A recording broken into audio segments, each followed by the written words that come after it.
When I was a kid, I idolized Hannah Storm. I wanted nothing more than to grow up and be a sports broadcaster. And I had the biggest crush on Bob Costas. I know what you're thinking. Who can blame you? Bob Costas is one handsome man. And so I spent a lot of time as a kid and as a teenager and in my 20s and now watching sports and learning about sports and learning about athletes and talking about sports and watching a lot of ESPN. So I was watching ESPN the other day and I saw this show called NFL 32, and it's not new. I think it's been on for a while. It's just I haven't seen it yet. Suzy Kolber hosts it or co-hosts it with Chris Mortensen. But what I realized when I watched that show was it was the first time I had ever seen a female sportscaster hosting a show like that. Typically, they're the sideline reporters or they're co-hosting like a Strictly News where they're just telling you the scores from the night before or who's injured. So here's 4 people sitting around a table in those nice fat leather couches like they do. And they're talking about sports and their opinion of the draft and what's going on and how training camp is going and what the deal with Drew Brees is. But not once did anybody say, Suzy, what do you think of that? And then I started to think about it a little bit more in the memories that I have of watching female sportscasters. And rarely, if at all, do I ever remember them being asked, Hannah Storm, what do you think about what just happened? Or Pam Tolliver, what do you think? Or Melissa Stark, what do you think? Or Erin Andrews, what do you think?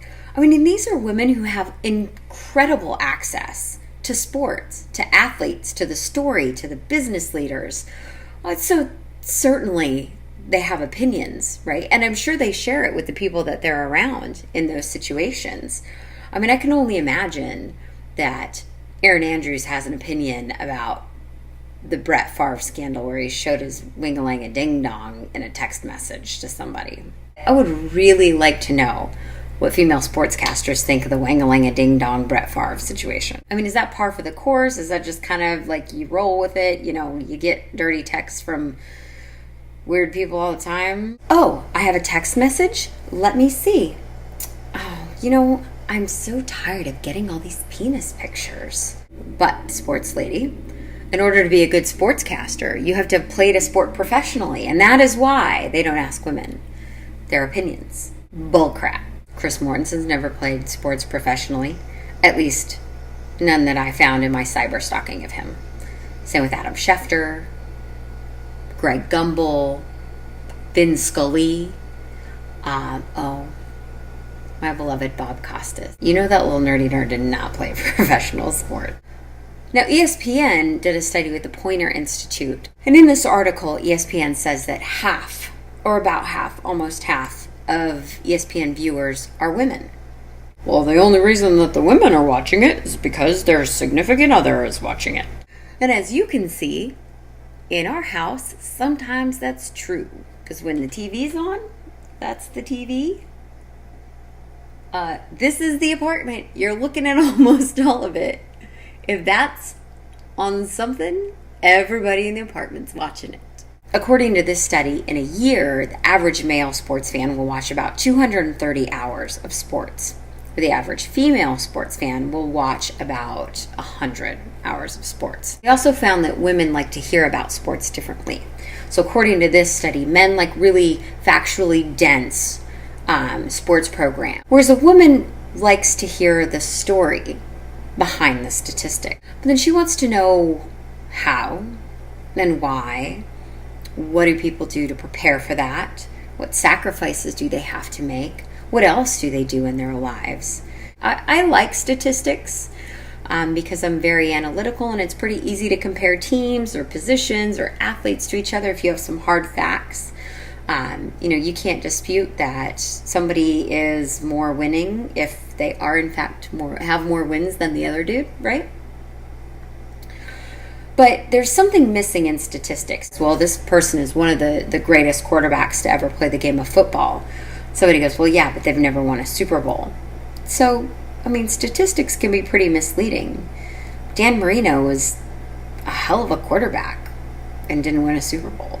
I think what's really frustrating as a female sports fan is that I constantly feel like I have to prove myself.